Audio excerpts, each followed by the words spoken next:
Fala pessoal, tudo bom? No vídeo de hoje a gente vai ver uma generalização dos outros dois tipos de integral que a gente viu nos vídeos anteriores. Então, mais uma vez a gente está olhando integrandos que são do tipo razão entre polinômios, ou razão entre polinômios vezes alguma função trigonométrica. Aqui o grau do polinômio do denominador, como sempre, é pelo menos 2 unidades maior do que o grau do polinômio no numerador. T é um parâmetro positivo. E a novidade que a gente está introduzindo nesse tipo 4 é que agora a gente vai olhar integrais com singularidades no eixo horizontal. E como a gente está falando de integrais com singularidades, então aqui só faz sentido a gente falar de integral no sentido de valor principal. E basicamente essas duas integrais que a gente viu nos vídeos anteriores, uma das técnicas principais que permitia a gente resolver essa integral é saber que quando a gente integrava num determinado semicírculo de raio grande suficiente, essa integral ia para zero conforme o raio tendia a infinito.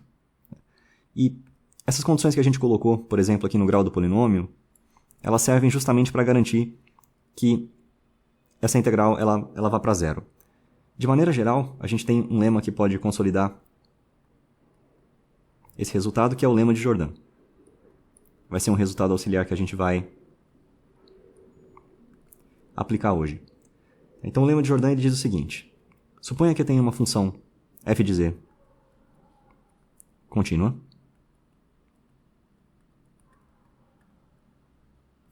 e ela é contínua num determinado domínio do plano complexo. Qual é esse domínio? É o plano, na verdade é a região módulo de z maior ou igual a um determinado R0, e a gente está olhando a intersecção dessa região com o semiplano superior, então imaginário de z maior ou igual a zero.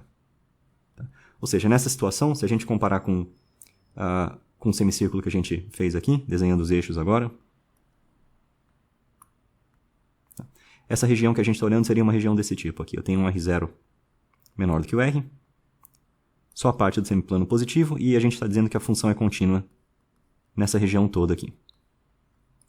Então, suponha que a função é contínua nessa região, e que vamos chamar de m um parâmetro que depende do raio, que vai ser o máximo módulo dessa função, o máximo do módulo de f, olhando nesse semicírculo γr. Então, m de r é o máximo em módulo que a função toma quando eu percorro esse contorno semicircular. Nessas condições, a gente também pede que m de r tenda a zero, conforme o r vai para infinito. Então são justamente as condições que a gente viu para o tipo 2 e 3, né, que tem a ver com a diferença nos graus do polinômio. Mas de modo geral, se isso acontecer para qualquer outra função, mesmo que não seja um polinômio, então significa que a integral nesse contorno γr de f de z vezes e elevado a itz dz, ela também vai tender a zero conforme o raio tende a infinito. Aqui também, mais uma vez, a gente está olhando valores de t que são positivos.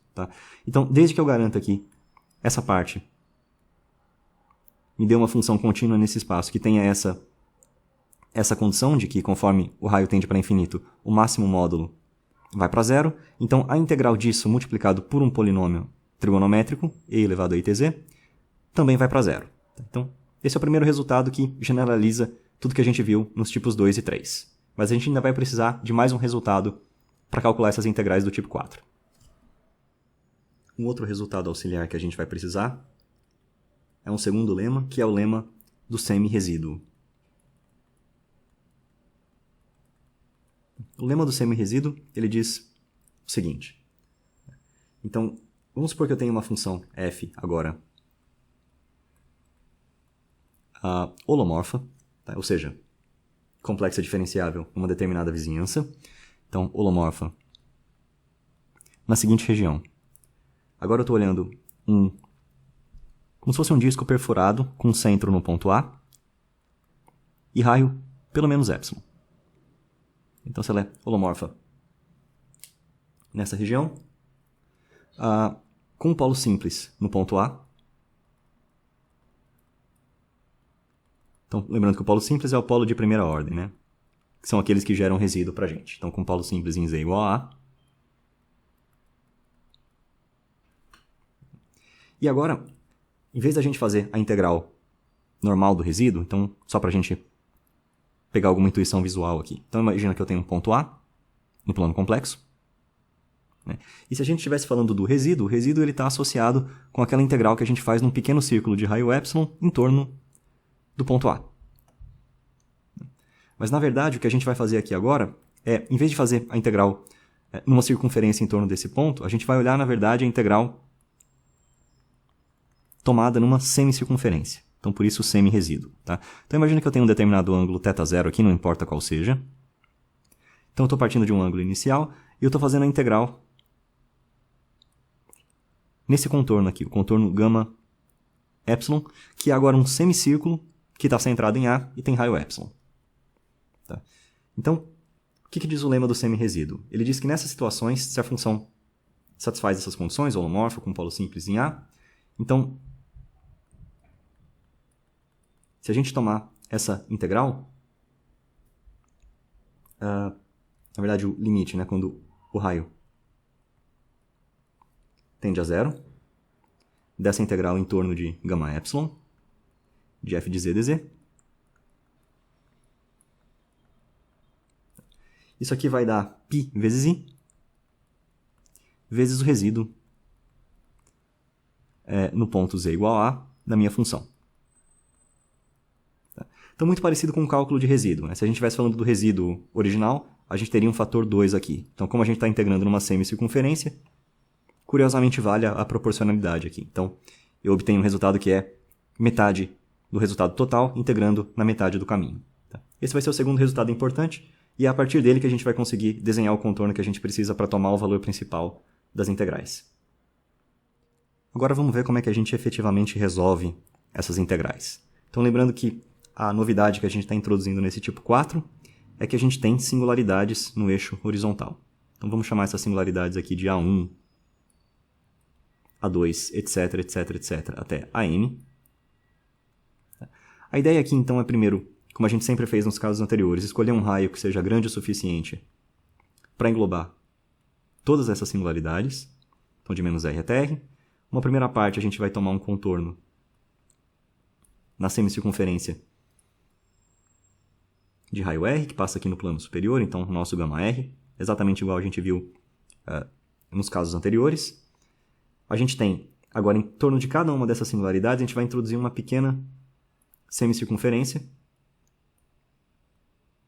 que a gente vai chamar de gama epsilon 1, gama epsilon 2, etc, etc, etc, até gama epsilon n.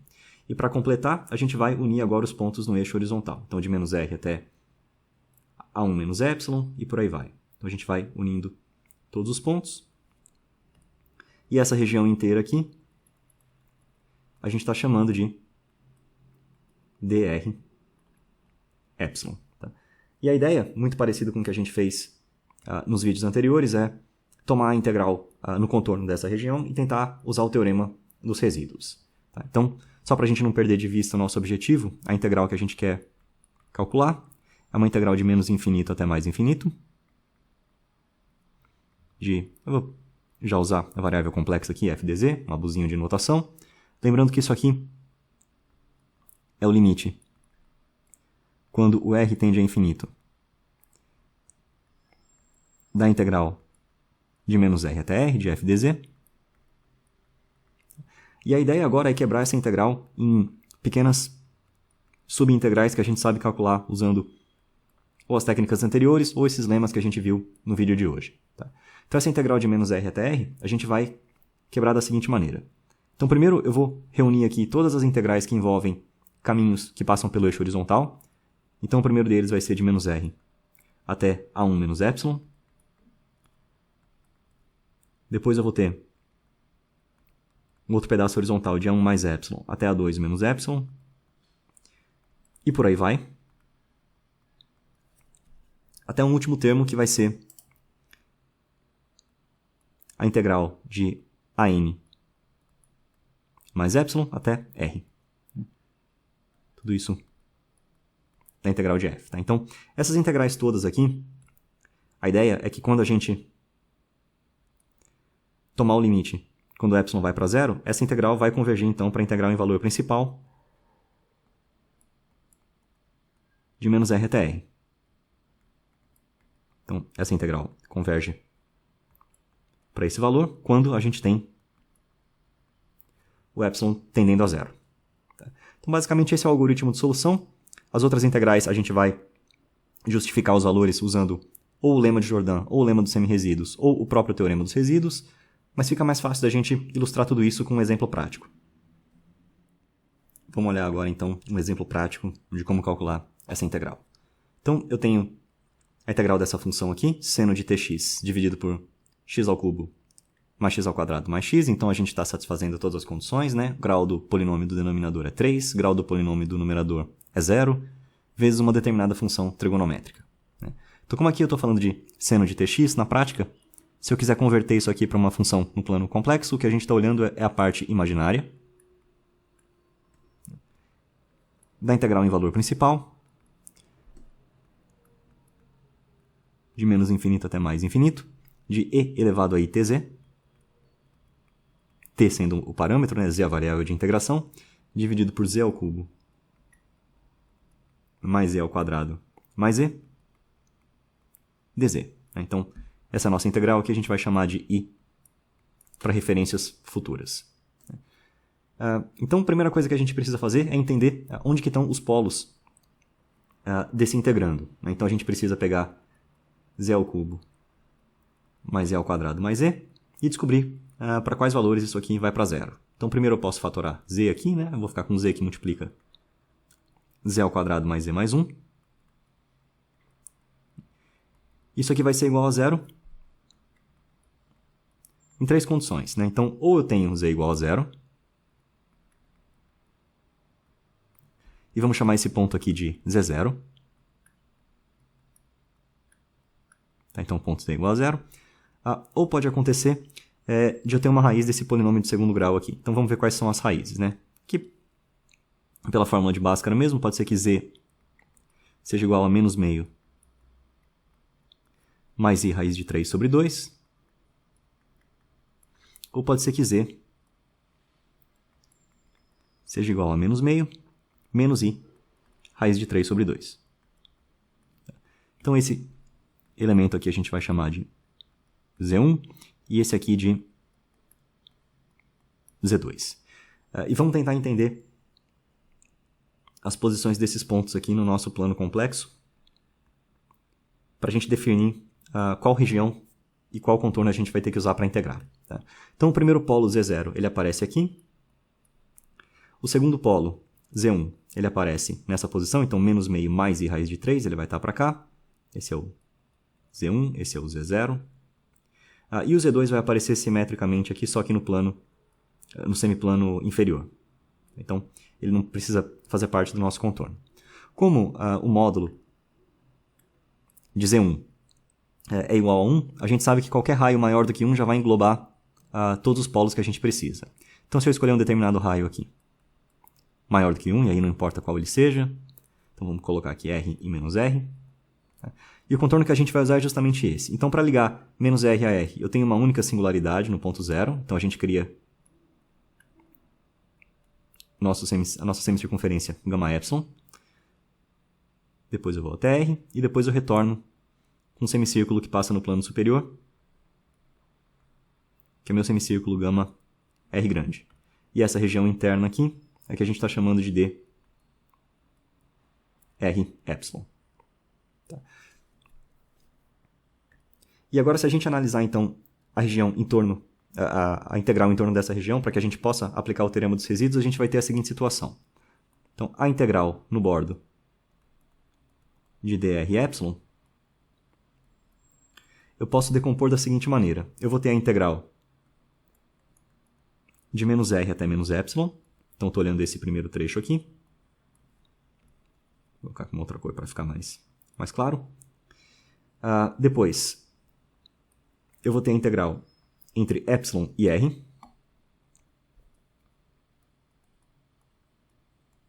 Então, integral entre epsilon e r que é esse outro pedaço aqui. Agora, a integral no semicírculo pequeno γr, ela está sendo percorrida no sentido horário, então ela vai com sinal negativo. Então eu tenho menos a integral em γ, ou seja, a gente está falando desse trecho agora. E, por fim, a gente tem a integral em γr. Essa, como está sendo percorrida no sentido anti-horário, então essa sim vai com sinal positivo.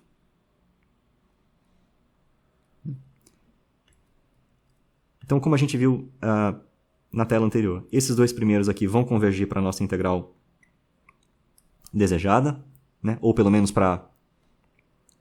Na verdade, não para a integral desejada, porque a integral desejada é o imaginário disso, né? Mas vai tender para essa expressão aqui, que a gente vai chamar de itil. Então, isso aqui tende a itil quando o epsilon vai para zero e quando o raio vai para infinito. Tá?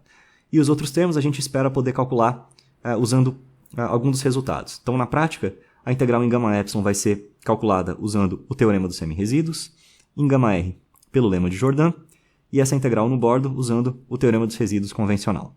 Tá? Então, vamos para a próxima tela para a gente poder fazer os cálculos concretos. Então, agora a gente pode começar a sistematicamente resolver cada uma dessas integrais. Então, a primeira integral que a gente vai resolver é a integral na fronteira da nossa região dr-epsilon. Então, essa integral pelo teorema dos resíduos vai ser simplesmente 2πi vezes a soma dos resíduos de todos os polos de primeira ordem que estão dentro dessa região, que na prática é só o ponto Z1. Então, aqui a gente tem um resultado bastante simples. Né? Então, quando Z vale Z1, de f de Z. Aí, como sempre, aqui você pode usar a sua técnica favorita para calcular resíduo.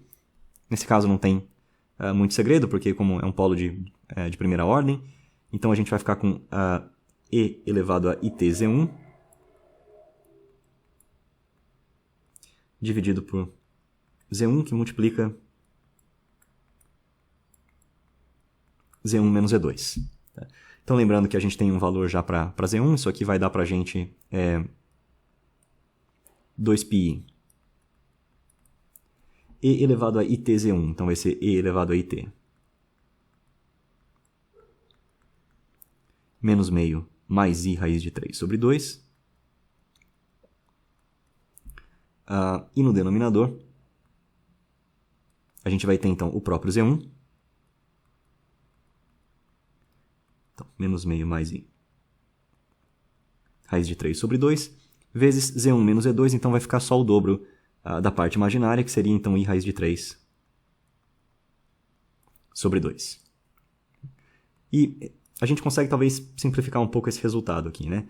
Então a primeira coisa que a gente observa, a gente tem um 2 que é denominador comum do denominador, então eu fico com 4π.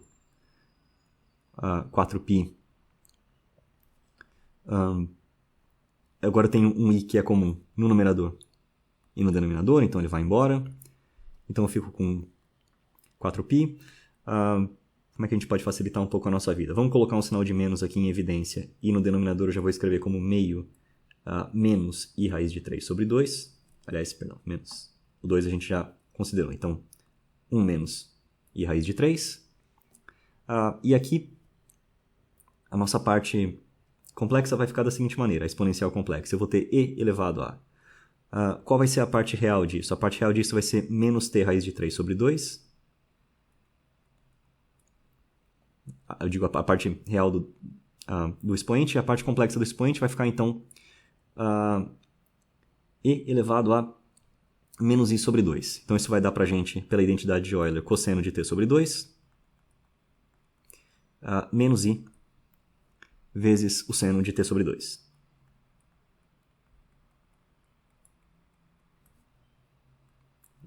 Então, a gente já está aqui quase no formato mais simplificado. Então, basta a gente agora multiplicar pelo conjugado. Em particular, esse denominador aqui também tem módulo 4, então ele vai cancelar com o numerador. Então, eu vou ficar com menos π, que multiplica... ficou faltando um raiz de 3 aqui, né? Então, esse raiz de 3 ele vai continuar sendo comum. Então, como é que a gente pode simplificar? Bom, então, como eu estou multiplicando por 1 mais i raiz de 3 e dividindo por raiz de 3, eu fico com 1 sobre raiz de 3 mais i, vezes e elevado a menos t, raiz de 3 sobre 2, que multiplica agora o cosseno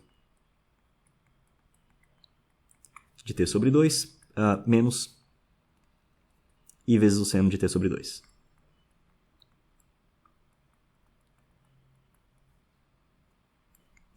E essa é a primeira integral, então. Passando agora para as integrais que estão do lado direito da nossa decomposição. Então aqui a gente vai começar a usar os resultados auxiliares que a gente viu no início da aula de hoje. Então a integral em gama epsilon, então lembrando que gama epsilon a gente está tomando no sentido anti-horário para essa integral e no sentido horário na nossa decomposição. Então o valor que a gente encontrar aqui vai com sinal negativo na hora que a gente for substituindo a expressão. Tá, então a integral em gama epsilon de f dz, pelo lema dos semi-resíduos, vai ser então π vezes i, vezes o valor do resíduo na minha singularidade z0 de f de z. Então outra vez a gente pode usar qualquer técnica que a gente quiser para calcular esse resíduo. Aqui é mais fácil simplesmente multiplicar por z e tomar o limite quando o z vai para z0, que no caso é 0. Então a gente vai ficar com e elevado a 0, que é 1, dividido por menos e1 vezes menos e2, então isso aqui vai dar z1 vezes e2. Tudo isso vezes π vezes i, claro. E como a gente vê que z1 e z2 são raízes conjugadas, então z1 vezes z2 na verdade é o módulo de z1. Então eu vou ficar com π vezes i, vezes o módulo de z1, só que o módulo de z1 é 1. Então aqui fica só π vezes i mesmo. A outra integral que a gente pode calcular é a integral em gama r, que é a integral já no semicírculo grande. E essa integral, pelo lema de Jordan, ela vai tender a zero conforme o raio tende a infinito. Então com isso a gente também resolve o problema das duas integrais do semicírculo, e agora é só substituir tudo e fazer um pouco de manipulação algébrica. Recapitulando. Então a gente partiu da decomposição na nossa integral em diversas subintegrais. Do lado esquerdo eu tenho uma integral que está calculada aqui, a integral no contorno dessa região. Do lado direito eu tenho duas integrais que vão tender a uma integral muito parecida com o que eu quero, depois eu só preciso tirar a parte imaginária disso. A terceira integral que está aqui, a gente viu o comportamento assintótico dela quando o epsilon vai para 0, usando o lema do semi-resíduo. E a última integral do lado direito, a gente viu o comportamento assintótico dela quando r vai para infinito, usando o lema de Jordan. Então o que a gente quer aqui agora é calcular a nossa integral i, que é a parte imaginária, de etil. Então basta a gente pegar e isolar para etil na nossa decomposição aqui. Então se a gente isolar para etil, do lado direito a gente só tinha etil menos a integral em gama epsilon, então essa integral passa para o outro lado como positivo. Então eu vou ter aqui a parte imaginária de πi, que é a integral em gama epsilon, mais a integral no contorno da região dr epsilon. Então eu vou ter menos π vezes 1 sobre raiz de 3 mais i vezes e elevado a menos t raiz de 3 sobre 2, que multiplica o cosseno de t sobre 2 menos i vezes o seno de t sobre 2. Agora basta tomar a parte imaginária disso. Então a primeira coisa que eu vejo é que eu tenho um π que é fator comum nos dois termos, eu vou colocar ele para fora. A parte imaginária de i vale 1. E agora para o segundo termo a gente vai ter que tomar um pouco de cuidado aqui para entender o que está acontecendo. Então, eu vou gerar a parte imaginária aqui quando eu tiver, por exemplo, 1 sobre raiz de 3 multiplicando menos i vezes seno de t sobre 2. Então, e elevado a menos t raiz de 3 sobre 2 é comum aos dois termos também. Então, eu vou ter mais e elevado a menos t raiz de 3 sobre 2. E aqui o que vai me gerar a parte imaginária vai ser, por exemplo, 1 vezes raiz de 3, multiplicado por menos i seno de t sobre 2,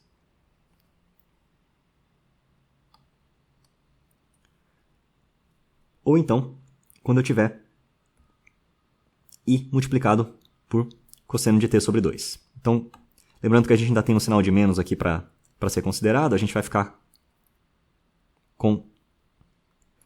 A gente teria, então, menos i sobre raiz de 3, seno de t sobre 2, só que ainda tudo isso vezes um menos, vai me sobrar, então, 1 sobre raiz de 3, seno de t sobre 2,